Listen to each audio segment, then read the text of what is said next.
November, in de mond tussen de jahrestieten.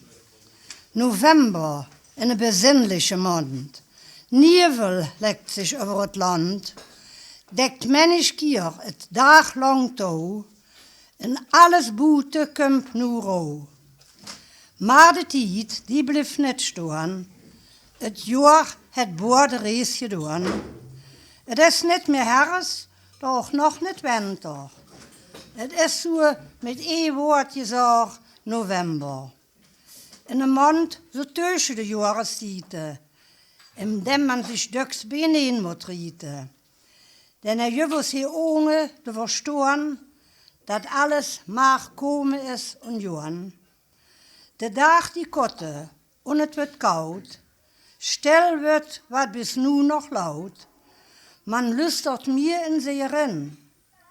De vuurjel stellen het zingen in.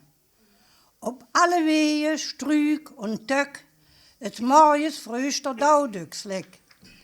En dat dit daar graad zo schiene, als voor de eerd vertroeg aan het rienen. Bloemen en planten, voor kortem nog frisch, han blühe en warse henger zich. Och de blaar voor boom en hegge, op de eerd voor welk nu liggen.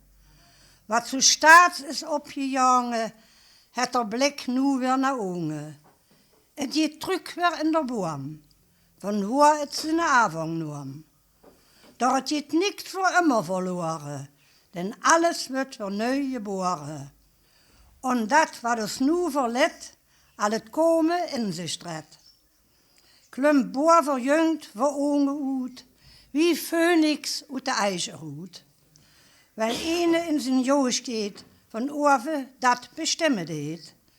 Den Heer alleen hult in zijn heng, van alles ter avond en het eng.